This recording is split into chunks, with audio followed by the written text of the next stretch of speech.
오늘 에스겔서 우리 하나님 말씀을 보도록 하겠습니다. 오늘 본문 1장 1절에 보면 제30년 4월 5일에 내가 그발 강가 사로잡힌 자 중에 있더니 하늘이 열리며 하늘의 이상을 내게 보이시니, 현실이 아니라 하나님의 이상을 보인 거라. 첫 장 첫 절부터 이게 무슨 소리인지 우리는 잘 모르겠습니다. 1장 1절에 자기의 이름도 당당하게 밝히지 못하는 잊혀진 한 사람이 보입니다. 이 사람의 이름은 에스겔입니다.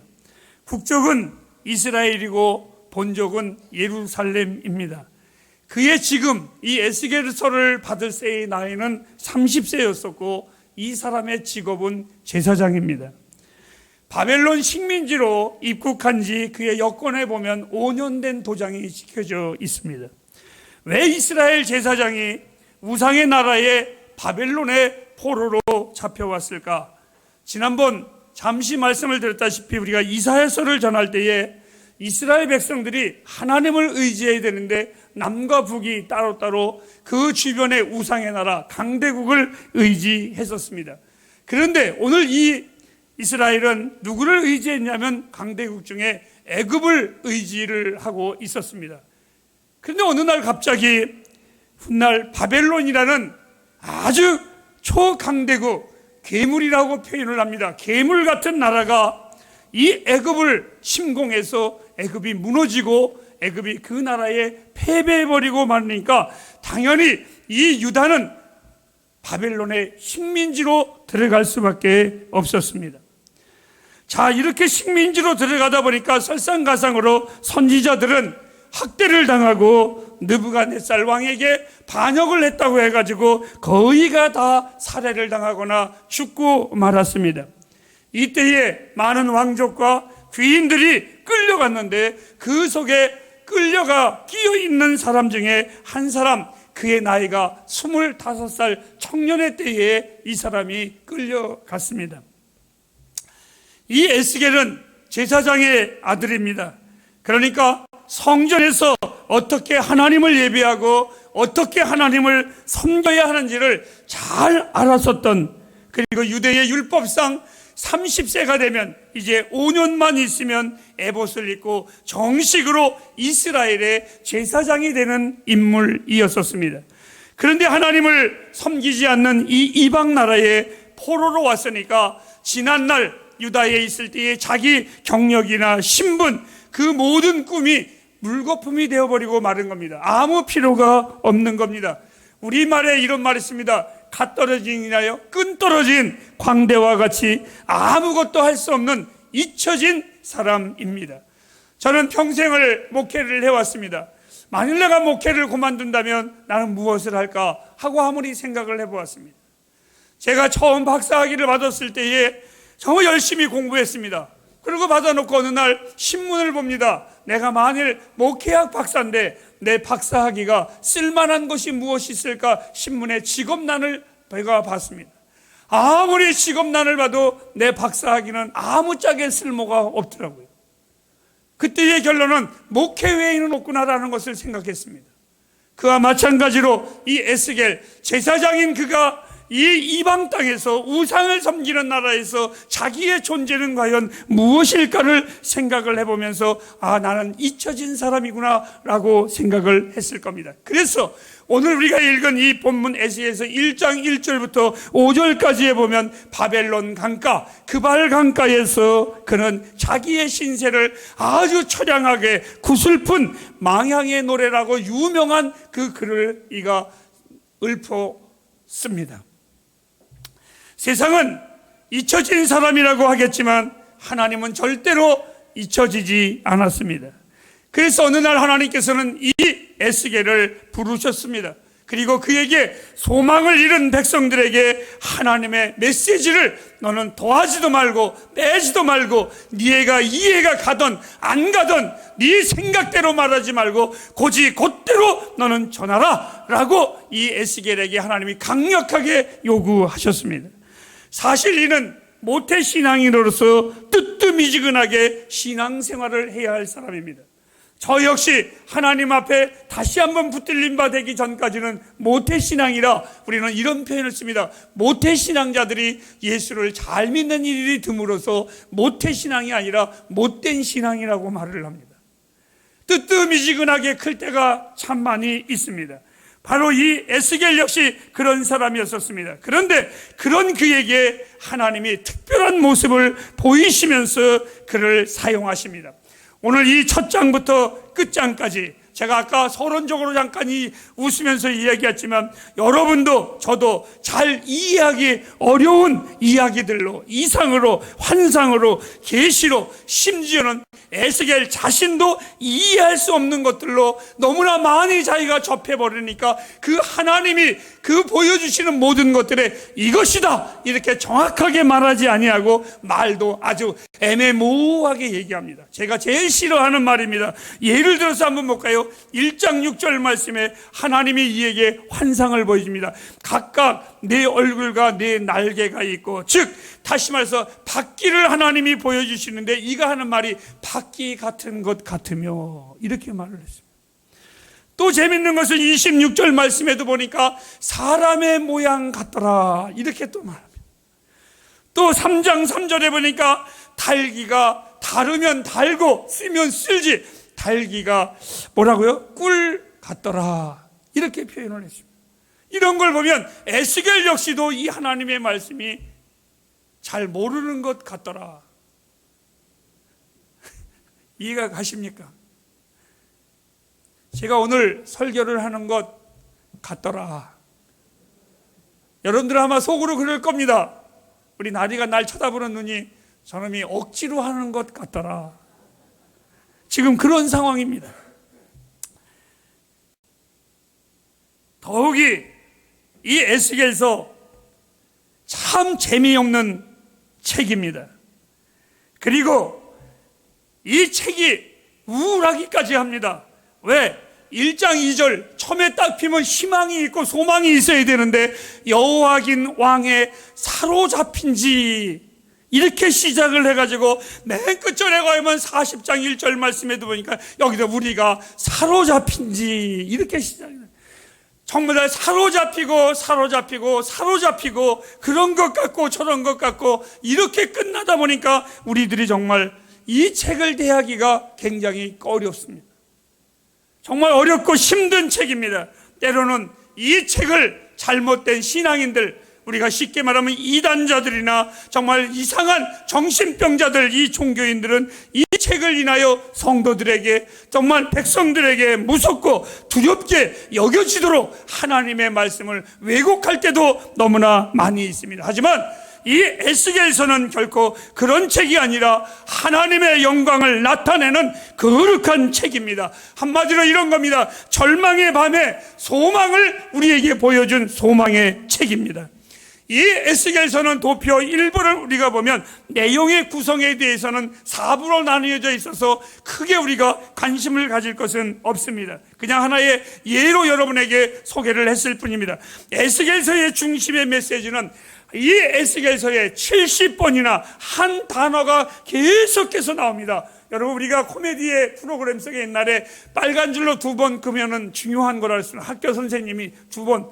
오늘 이 에스겔서에 2번 근 것이 아니라 한 단어가 70번이나 계속해서 나오는 단어가 있는데 따라하실까요? 하나님의 영광입니다. 하나님의 영광입니다. 다시 말해서 이 에스겔서는 절망의 밤에, 우울한 밤에, 우리의 모든 고난의 시간에 하나님의 영광을 보여주는 책이 바로 이 에스겔서입니다.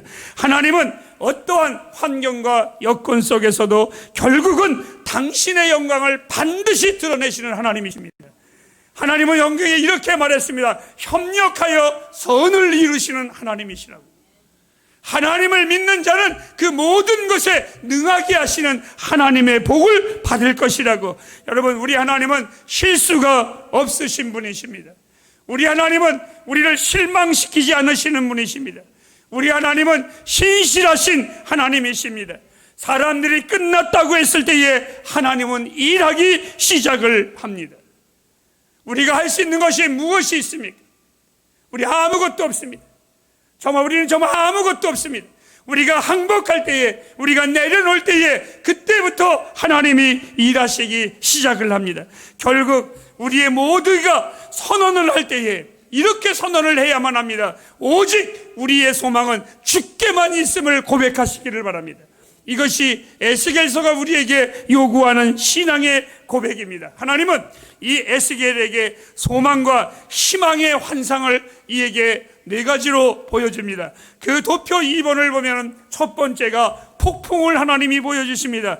이것은 마치, 여러분, 이 바벨론이 얼마 전에 이라크입니다. 그 이라크의 후세인이 제2의 느부갓네살 왕을 꿈꾸다가 맞아 죽은 겁니다. 그의 신앙관이었습니다. 이 이라크가 공격을 당할 때에 바다에서 미사일로 쓰고 육지에서 공격을 하고 하늘에서 미사일을 발사했듯이 이 바벨론이 아무리 강할지라도 하나님은 유다 백성들에게 환상을 보여주시는데, 그리고 메시지를 전하십니다.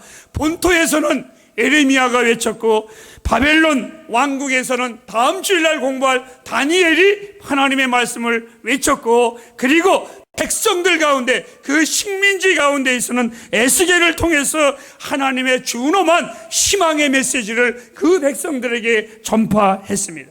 두 번째의 그림은 네 생물이 나옵니다. 생명이 있는데 그 속에 무엇인가가, 그 생명이 죽어 있는데 그 속에 무엇인가가 생명이 들어있어서 움직이기 시작을 합니다. 그 생명이 사자 같기도 하고 소 같기도 하고 사람 같기도 하고 독수리 같기도 했습니다. 바로 이 네 가지의 모습은 바로 요한복음과 마태복음과 누가복음과 마가복음, 이 사복음, 즉 예수 그리스도를 이야기해주고 있습니다. 아무리 희망이 없는 곳에 예수 그리스도가 계심으로 다시 한번 내 백성이 살아날 것이라는 하나님의 메시지였습니다. 그리고 세 번째는 수레바퀴의 환상을 보여줍니다. 역사와 섭리의 수레바퀴입니다. 이 역사의 흐름과 이 섭리의 모든 움직임은 주관자가 하나님이시니까 너희들은 하나님만 믿으라고 이렇게 보여주는 겁니다. 그리고 네 번째의 환상은 보좌입니다. 죽어있는 바벨론의 위험에 그 시궁창 같지만, 그 우상을 섬기는 썩은 시궁창 같은 그 속에 하나님의 영광의 위엄을 보았습니다. 이것은 아무런 기약이 없는 식민지 생활 같고 희망이 없는 곳 같을지라도 백성들에게 그곳에 하나님이 계심은 위로요 소망이었었습니다. 그들에게는 축복이고 놀라운 하나님의 능력이었습니다. 햇불가정 여러분, 하나님은 우리의 빛이십니다. 하나님은 우리의 희망이십니다. 하나님은 나와 여러분의 위로이십니다. 어떠한 어려움이 올지라도 이 하나님은 우리에게 꿈을 주시고 소망을 주시는 하나님이십니다. 그러나 이러한 모든 것을 보여주었는데도 슬픈 것은 악해지고 굳어진 이 유다 백성들의 모습이었습니다. 하나님께로 마음을 돌이키려고 해도 참으로 어렵습니다. 이들에게 이렇게 희망의 메시지를 던져주고 이 에스겔이 그렇게 외쳤는데도 사람들이 돌아오지를 않습니다. 그래서 이 에스겔이 이상한 행동을 7가지를 그가 백성들에게 3장부터 34장에 이르기까지 그가 실질적으로 자기의 몸의 움직임을 보여줍니다. 내가 너희들이 하나님의 말씀을 들을 때까지 이제는 다시는 말하지 않겠다, 벙어리가 돼버리고 맙니다. 또 예루살렘 성을 하나님이 보여주었기 때문에 그는 자꾸 소망을 가지라고 정신병자와 같이 예루살렘 성을 자꾸 그립니다. 그리고 이 사람이 평안히 누운 것이 아니라 언제나 하나님이 다시 복귀할 것을 보여주기 위하여 한쪽으로만, 왼쪽으로만 항상 누워서 잠을 청합니다.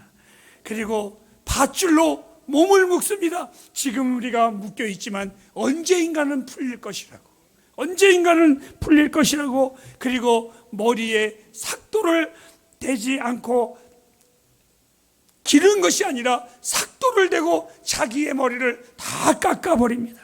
그리고 또 하나는 이 사람은 자꾸 이사갈 준비를 합니다. 우리는 다시 본국으로 갈 거라고, 유다로 갈 거라고 계속해서. 그리고 아내의 죽음을 알면서도 눈물을 흘리지 않습니다. 왜? 이 나라가 망할지라도 우리는 갈 것이라고, 우리의 땅으로 갈 것이라고 이는 계속해서 외칩니다.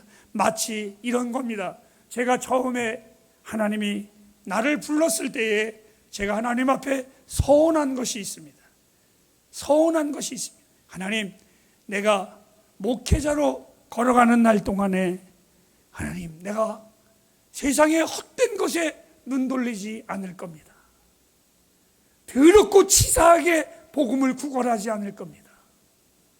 그리고 하나님의 말씀만 나는 무식해서 더하기 빼기 할 줄 모르니까 곧이곧대로 제가 전할 것입니다. 전할 것입니다. 우리 예빈이가 아까도 얘기했지만 저하고 대화하는 가운데 이런 얘기를 했습니다. 목사님, 처음에는 목사님이 복음을 전하실 때에 결론이 예수인 것을 압니다. 늘 예수 얘기만 해서 때로는 질릴 때도 있었습니다. 그런데 지금은 그 예수만 전했던 목사님이 그렇게 좋을 수가 없습니다. 저에게 있어서 가장 놀라운 칭찬은 바로 그 칭찬인 것 같습니다. 그 칭찬인 것 같습니다. 오늘 이 에스겔이 하나님 앞에 하나님의 사람으로서 백성들에게 선언한 것입니다. 이러한 결단과 각오에 하나님은 새로운 희망을 이 에스겔에게 전달합니다.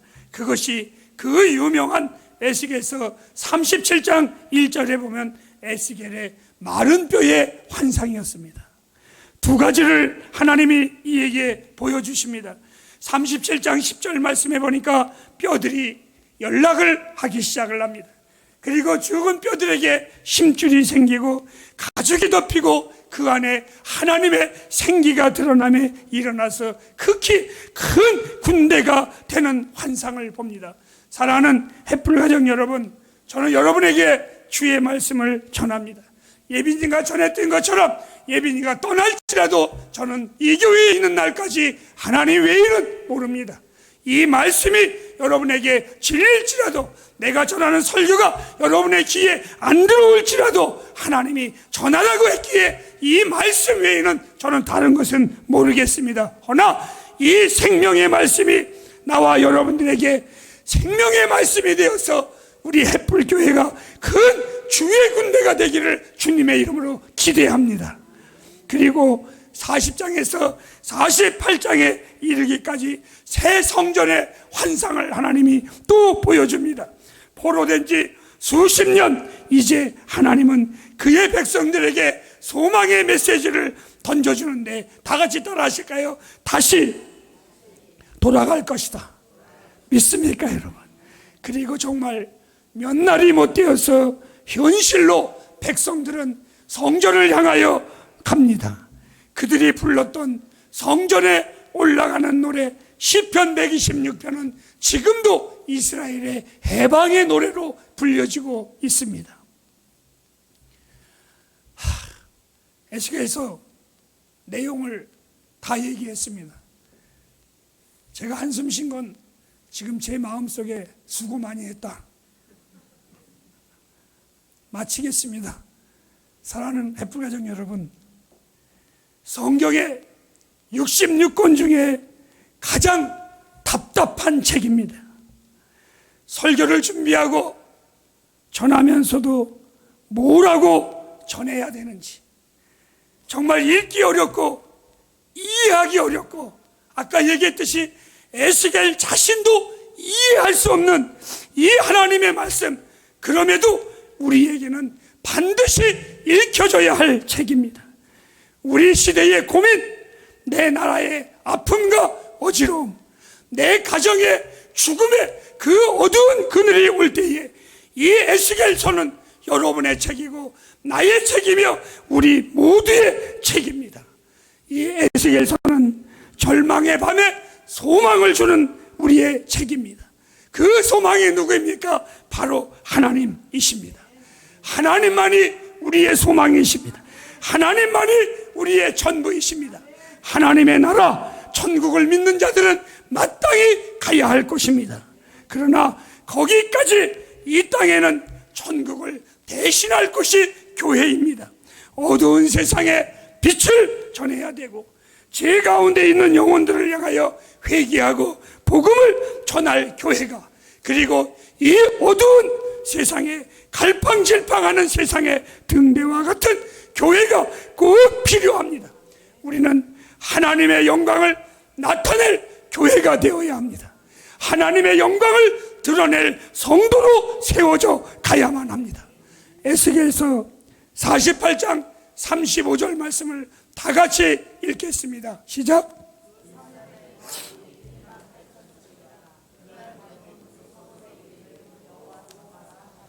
그 성의 이름을 여호와 삼마라. 하나님이 거기 계시다. 하나님이 나와 함께 계시다.